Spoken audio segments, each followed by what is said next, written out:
Selamat pagi. Oke, baik. Untuk memulai pembelajaran kita hari ini, dipimpin dulu doa opsi boleh. Ya, posisi berdoa ya. Sebentar saja ya. Let's pray.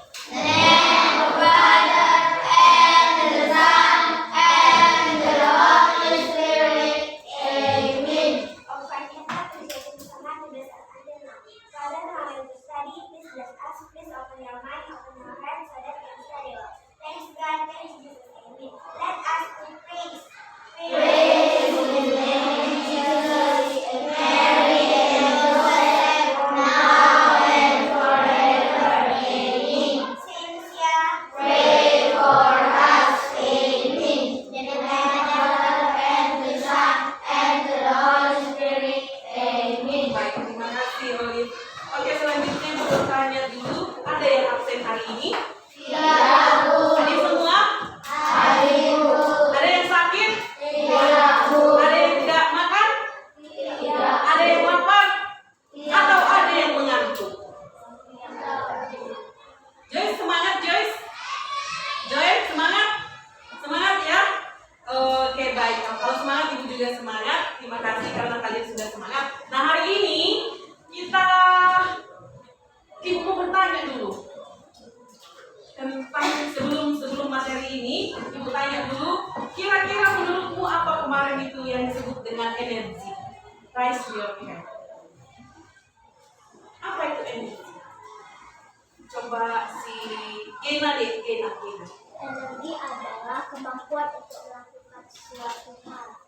Iya, kemampuan untuk melakukan suatu hal. Iti. Kemampuan untuk melakukan usaha. Kemampuan untuk melakukan usaha atau bekerja. Ada lagi yang mau menambah selain usaha bekerja? Dekat. Energi adalah kemampuan untuk beraktivitas. Betul, kemampuan untuk beraktivitas. Raja. Energi adalah kemampuan untuk melakukan kerja atau usaha atau Iya, si Raja sudah merangkum semuanya. Energi adalah kemampuan untuk melakukan usaha kerja atau beraktivitas. Itu sudah ada di depan. Dibaca dong ya. Dibaca ya. Ini kan sudah ada di depan. Energi adalah itu.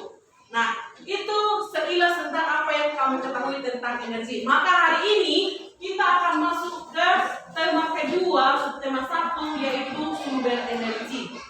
Sebelumnya kita lihat dulu, selalu berhemat energi di tema kedua.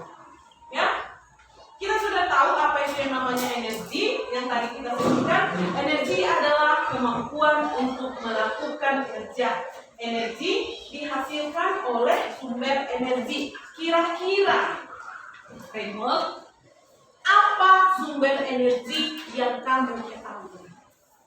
Reinhold? Apa Reinhold? Matahari, betul. Selain itu yang biasa kamu temui di setiap hari sebelum kamu melakukan aktivitas, apa sumber energi yang biasanya kamu pakai? Siapa dulu ya? Siapa dulu? Oh, satu-satu dari sini ya. Si Joy dulu, Joy. Air boleh. Makanan, iya. Apa? Listrik. Iya. Biomasa. Biomasa itu apa ya kayaknya?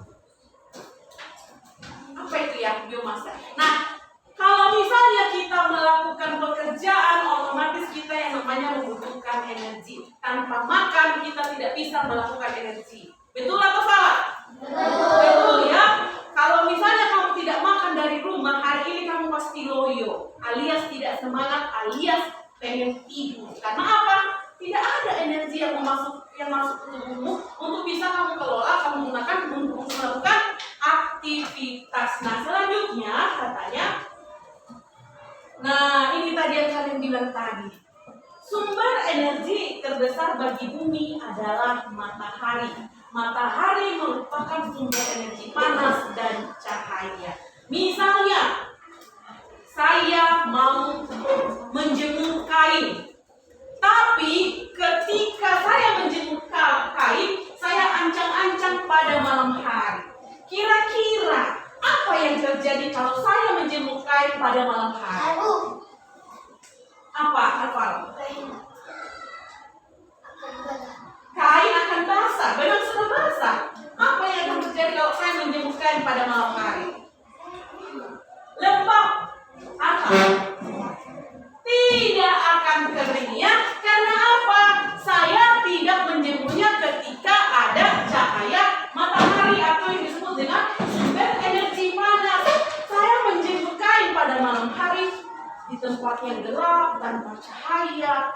tanpa panas dari matahari, bagaimana mungkin kainnya menjadi kering?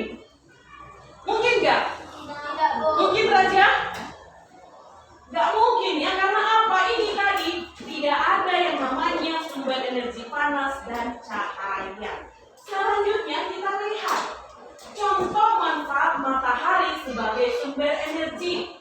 Panas matahari menguapkan air di permukaan bumi dalam peristiwa daun air. Panas matahari mempertahankan suhu atmosfer bumi sehingga sesuai untuk kehidupan makhluk hidup. Kalau misalnya lebih, inilah bagaimana ya?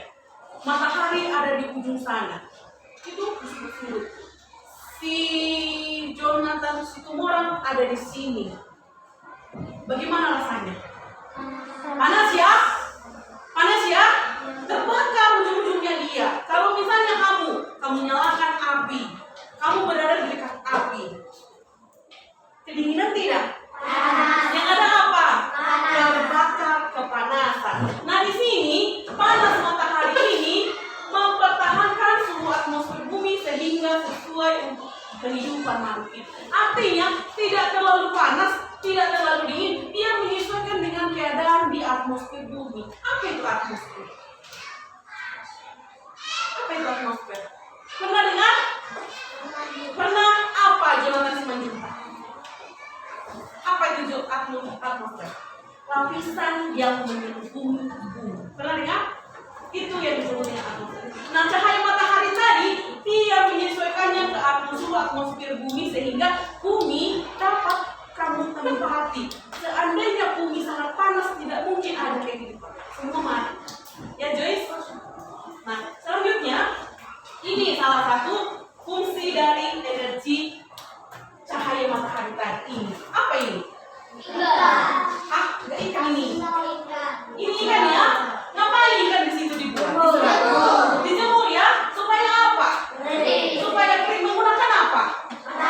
Cahaya matahari. Di sini cahaya matahari bagaimana? Mendung? Cerah? Cerah ya? Cerah atau mendung?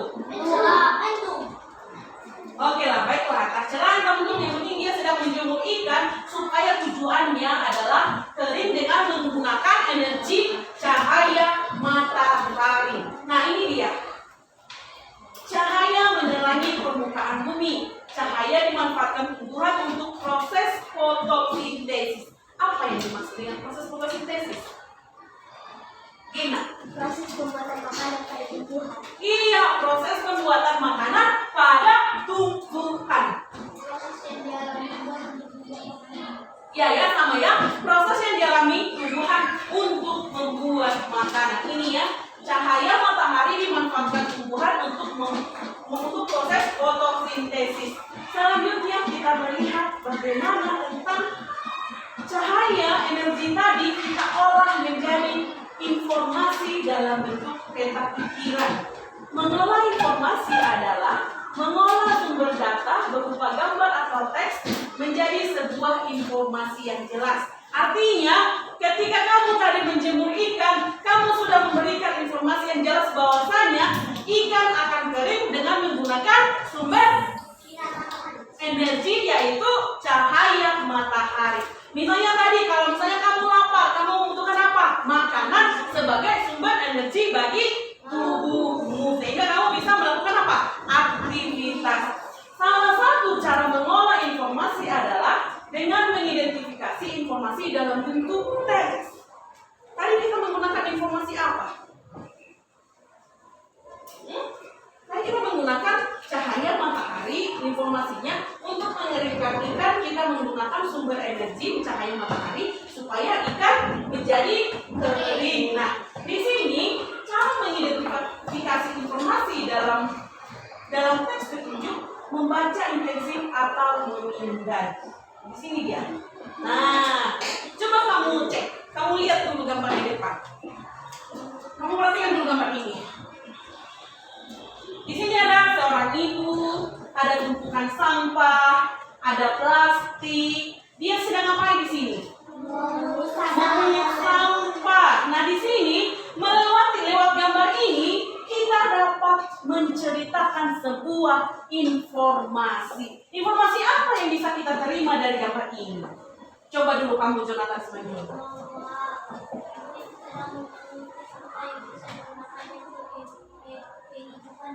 boleh.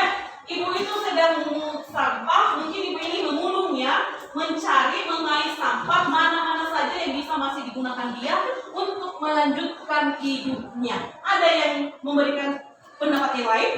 Izzy? Di sekitarnya benar ada tumpukan sampah. Ada lagi? Apa Alfa?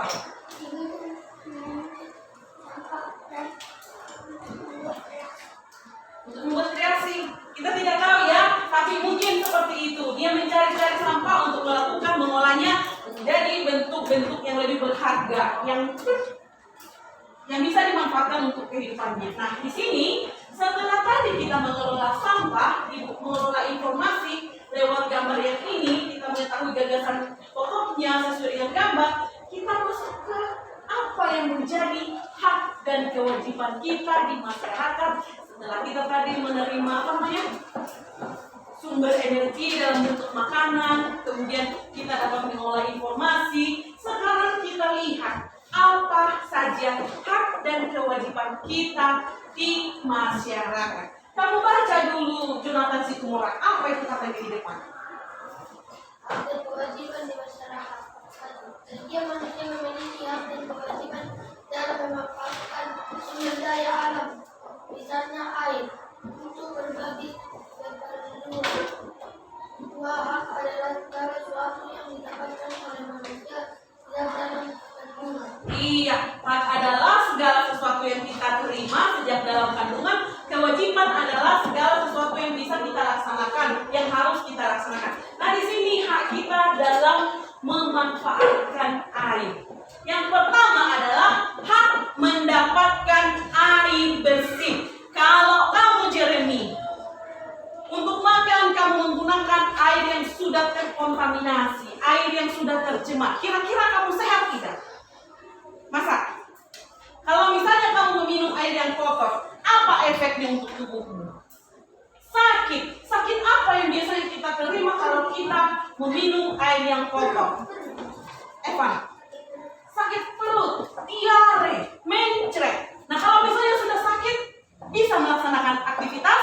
Tidak. Sekalipun kamu tadi memanfaatkan energi yaitu makanan sebagai sumber energimu, ketika kamu sudah sakit, ada gunanya? Tidak. Maka hak mendapatkan air bersih. Kita menggunakan air bersih untuk kehidupan kita. Kemudian hak mendapatkan aliran air yang lancar. Misalnya kalau pagi-pagi hari si Delvania, dia mau berangkat ke sekolah, mau mandi, gak ada air. Terjadi jurus 2 jari, ambil air sedikit, berangkat ke sekolah. Itu efeknya ya, kalau dia tidak mendapatkan aliran air yang lancar, kosong air di rumahnya, jadi hanya ada sedikit saja. Dia manfaat nggak cukup untuk mandi, hanya untuk cuci muka saja. Kemudian hak memanfaatkan air untuk mandi, mencuci dan minum. Di rumah tersedia ini semua? Ada di rumah? Atau datang mama, kamu Joyce, kamu tidak boleh minum, kamu tidak boleh mandi, kamu tidak boleh mencuci. Terima sajalah kamu seperti itu. Pernah dibilang mama seperti itu? Tidak ya. Jadi kita berhak untuk memanfaatkan air yang bersih untuk mandi, mencuci dan minum. Hak memanfaatkan air untuk mengairi sawah bagi pekerja kantor. Benar atau salah? Benar atau salah? Sebaiknya kalau air untuk mengairi sawah bagi siapa? Petani. Siapa di sini petani seperti ibu? Saya. Ayo si Alvaro, berbahagialah kamu. Di antara 28 orang hanya 3 orang yang petani. 27 ya. Nah, selanjutnya berikut adalah contoh kewajiban yang harus dilakukan dalam pemanfaatan air. Menggunakan air sesuai kebutuhan, menutup keran air jika sudah tidak digunakan, tidak mencemari air dengan limbah. Artinya, kamu harus menjaga ini supaya semuanya berjalan dan kamu dapat memperoleh air yang bersih. Nah, di sini pentingnya melaksanakan hak dan kewajiban dengan seimbang. Siapa yang menonton TV di sini? Ujung-ujungnya dia yang ditonton TV. Nah, misalnya selesai belajar, Mak saya menonton TV, oh silakan. Nah, kamu menonton nih sampai jam 9 malam, terakhir kamu ketiduran, akhirnya apa? Kamu yang ditonton TV. Siapa yang seperti itu setiap hari? Itu namanya boros energi. Tidak lagi namanya ini, namanya menghemat energi ya. Tidak lagi memanfaatkan energi listrik dengan baik, itu ya. Kemudian menghemat penggunaan listrik, misalnya kalau tadi kamu sudah selesai menonton, sebaiknya kamu matikan TV, kamu cabut listriknya supaya tidak boros ya. Begitu ya Jeremy? Nah, sampai di situ saja materi kita hari ini. Ada yang mau bertanya? Ada yang mau bertanya? Ada yang kurang jelas? Nah, kalau tidak ada yang bertanya, ini biar mau bertanya. Ayo. Apa yang kamu ketahui tentang energi? Tentang energi cahaya matahari. Easy.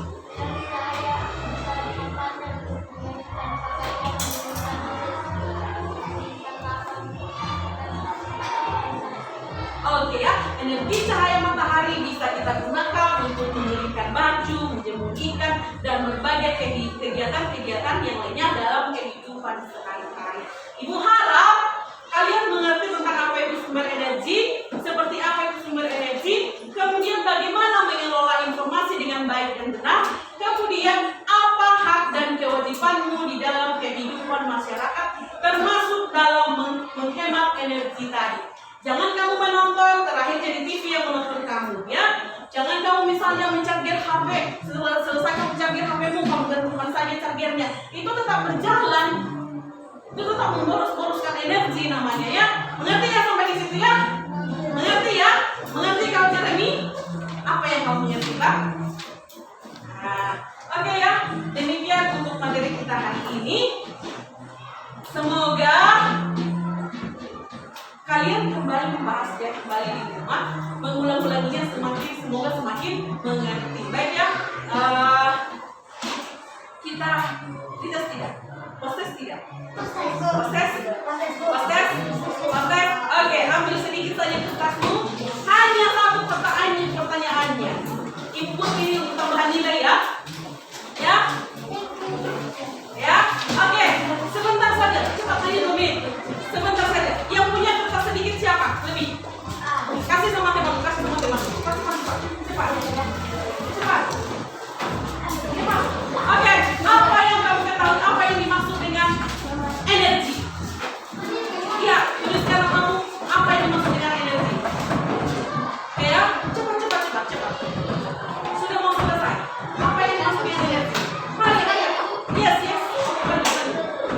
Oke. Apa yang dimaksud dengan energi? Sudah? Apa yang dimaksud dengan energi?